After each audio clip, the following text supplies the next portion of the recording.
Your Honor, it is over now. This has never been a case of trying to get free. I didn't ever want freedom. Frankly, I wanted death for myself.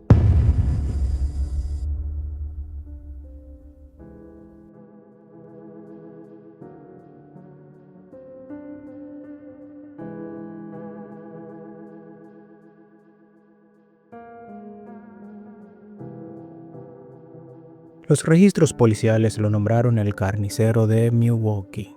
Los medios de comunicación, el monstruo del Medio Oeste. Pero detrás del horror se escondía algo mucho más inquietante que la simple violencia. En él había un vacío emocional que transformó la soledad en una autopsia del alma. Jeffrey Dahmer no reclamaba las vidas de sus víctimas solo por placer. Lo hacía para no sentirse solo. Y esa motivación lo convierte en uno de los casos más complejos de la criminología moderna. Hoy abrimos el expediente de un hombre cuya mente fue un laboratorio de disfunción, obsesión y horror.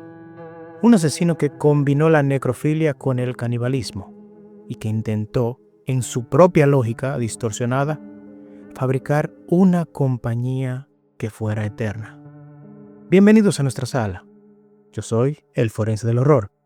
Y si te apasiona la mente criminal y los secretos del horror, por favor suscríbete para que podamos juntos seguir diseccionando el mal con una precisión forense. Este es el expediente de Jeffrey Dahmer.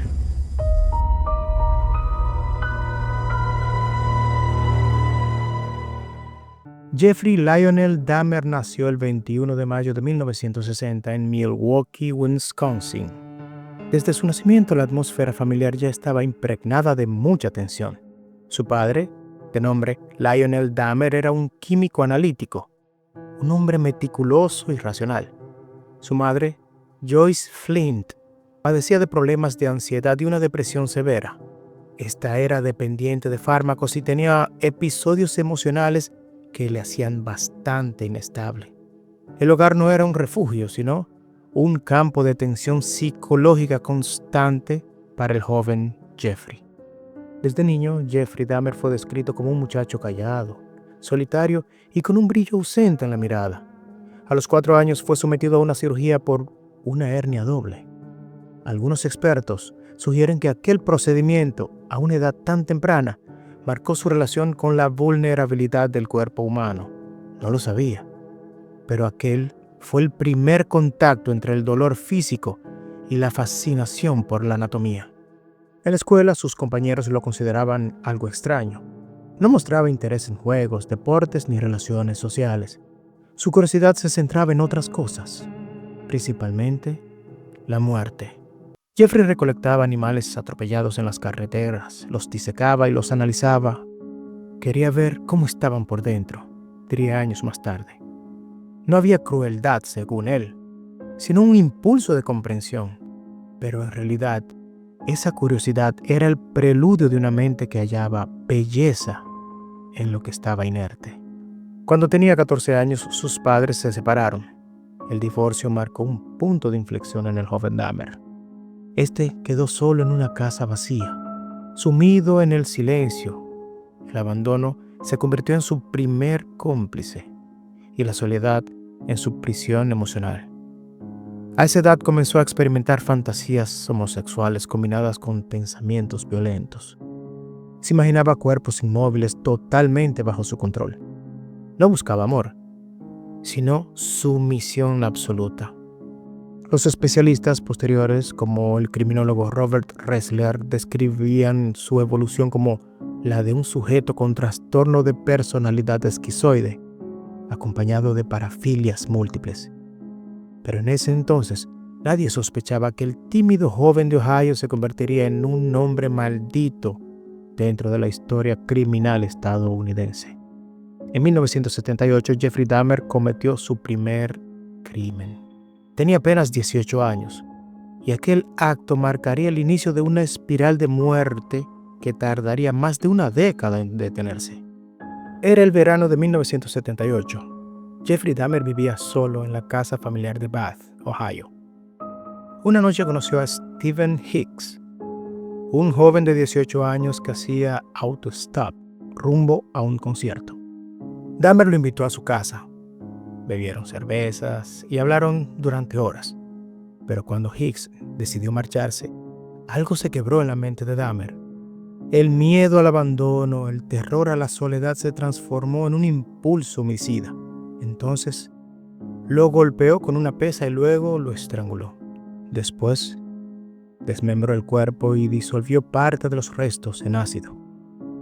Tras ese primer crimen, Dahmer intentó llevar una vida normal. Ingresó a la universidad, pero de esta fue expulsado por su adicción al alcohol. Se enlistó en el ejército, donde también fue expulsado. Fue dado de baja por conducta inapropiada. Su vida se convirtió en una sucesión de fracasos, y cada derrota alimentaba el vacío que devoraba su mente. Durante casi una década, Dahmer logró contener su impulso asesino. Pero en el 1987, el monstruo despertó otra vez. En un hotel de Milwaukee, conoció a Stephen Tuomi. Compartieron habitación, y al despertar, Dahmer lo encontró sin vida. Decía no recordar haberlo eliminado. Sin embargo, el patrón se repetía con precisión clínica en los años siguientes. Entre 1987 y 1991, Jeffrey Dahmer asesinó al menos a 17 hombres jóvenes. Todos compartían un perfil similar. Eran varones de entre 14 y 31 años, de contextura delgada, y la mayoría pertenecía a minorías raciales. Dahmer los conocía en bares, centros comerciales o estacionamientos de autobuses. Los invitaba a su apartamento, prometiéndole dinero a cambio de fotografías o simplemente por compañía. Una vez dentro, les ofrecía bebidas mezcladas con somníferos. Luego los estrangulaba y transformaba su hogar en un laboratorio macabro. En su apartamento del 924 North 25 Street, el horror tenía forma de rutina. Guardaba los cuerpos en el refrigerador, fotografiaba los cadáveres en diferentes poses y realizaba experimentos en búsqueda de un objetivo. Quería crear zombies sexuales. Les inyectaba ácido muriático o agua hirviendo en los cráneos de sus víctimas, intentando mantenerlos vivos, pero sin voluntad. Su deseo no era eliminarlos, sino poseerlos completamente, dominar la vida y luego dominar la muerte. No quería que se fueran, solo quería que se quedaran conmigo para siempre. Esto decía Jeffrey Dahmer. Su apartamento olía a muerte, pero Dahmer era meticuloso. Usaba ácido y lejía para limpiar los huesos, almacenaba cráneos como trofeos y disolvía restos humanos en barriles de 200 litros.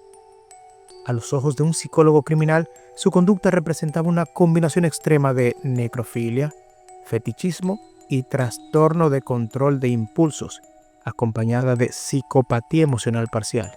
Y aún así, durante años la policía lo ignoró. En el 1991, uno de los episodios más trágicos demostró la magnitud del error institucional. Dahmer conoció a Conerak Sinthasomphone, un joven de 14 años. Con este utilizó ciertos medicamentos para drogarlo. Perforó su cráneo e intentó convertirlo en su compañero perfecto.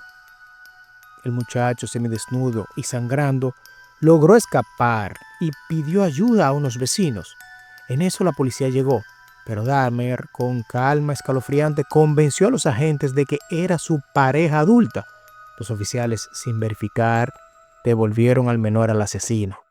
Y ya saben, minutos después, Dahmer le quitó la vida. Con el tiempo, su comportamiento se volvió aún más desorganizado. Bebía en exceso, trabajaba en una fábrica de chocolates y pasaba las noches en su departamento, entre huesos blanqueados y fotografías de muerte. La culpa y la compulsión formaban un ciclo interminable. Intentó detenerse varias veces, sí. Incluso buscó ayuda espiritual. Pero cada vez que veía a alguien que despertaba su deseo, la idea regresaba. Controlar, poseer, conservar. Era mi manera de sentir que tenía una parte de mí y yo una parte de ellos, decía Dahmer. El 22 de julio de 1991, el ciclo finalmente se rompió. Una de sus víctimas potenciales, Tracy Edwards, logró escapar del departamento y alertó a la policía. Cuando los oficiales entraron, lo que encontraron desafió toda comprensión humana. Fotografías polaroids de cuerpos mutilados, cráneos humanos en la nevera, corazones congelados y barriles con torsos en descomposición. Un auténtico museo del horror. Uno de los agentes, al revisar la cocina, solo pudo decir: he visto muchas cosas, pero nunca algo así. Cuando Jeffrey Dahmer fue arrestado, no mostró resistencia. Parecía aliviado, y durante los interrogatorios cooperó con una frialdad casi quirúrgica.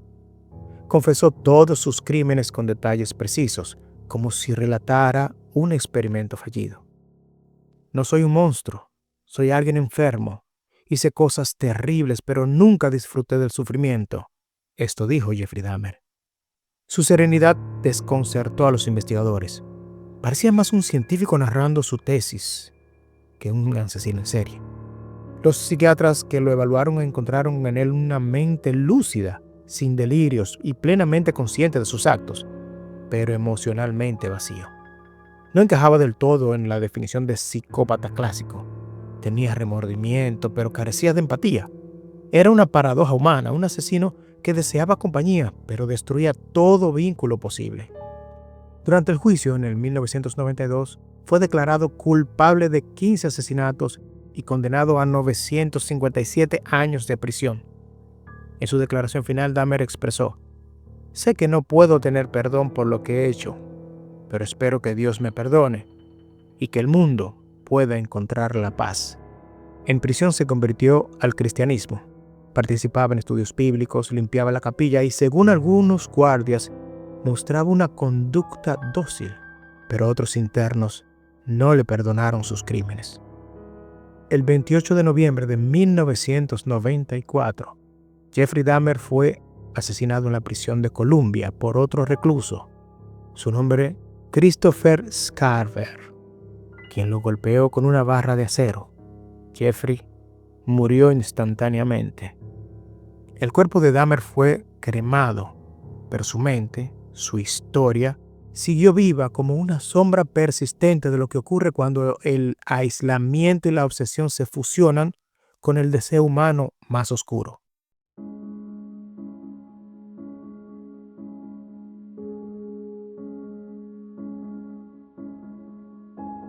Jeffrey Dahmer no fue solo un asesino. Fue un caso de estudio sobre el deterioro emocional, la disociación afectiva y la necesidad patológica de control.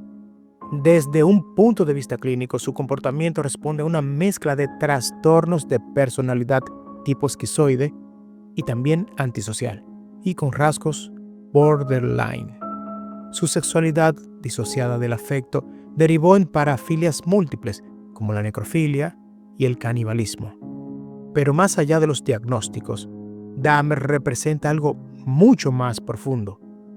Representa la manifestación de la soledad extrema. El niño que recolectaba animales muertos terminó buscando en la muerte la única forma de relación posible.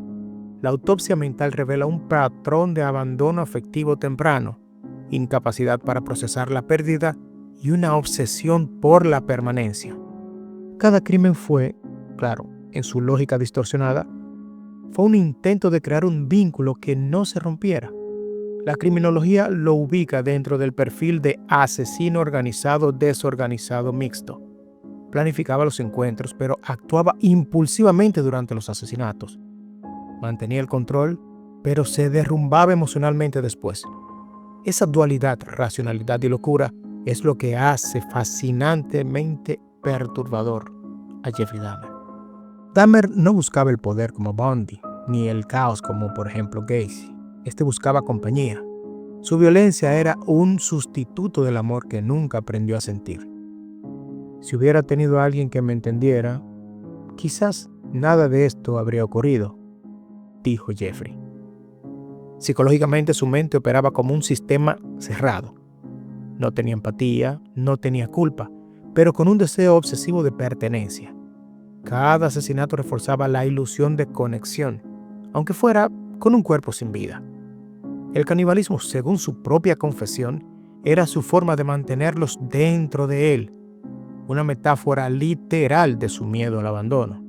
En el plano social, su historia revela fallos estructurales, una familia emocionalmente fracturada, una infancia sin intervención psicológica y una policía que desestimó las señales por prejuicios raciales y homofóbicos. Dahmer no nació monstruo, fue moldeado por el silencio y la indiferencia. Hoy su caso sigue siendo estudiado en universidades de criminología y psicología forense, no por morbo, sino porque en él convergen los límites de la humanidad, la línea donde la mente humana deja de sentir y empieza a analizar su propia oscuridad. El expediente de Jeffrey Dahmer nos recuerda que el mal no siempre lleva máscaras. A veces se disfraza de normalidad, de timidez y de rutina. Habla con voz calmada, limpia su cocina, sonríe al vecino, pero también puede guardar cráneos en el refrigerador. No todos los monstruos nacen. Algunos se fabrican hueso a hueso, en el silencio de una mente que nunca aprendió a amar. La sangre se limpia, pero las huellas que deja en la mente permanecen. Soy el forense del horror, y este fue el expediente de Jeffrey Dahmer. Espero verles pronto. Sin más nada, hasta el próximo caso.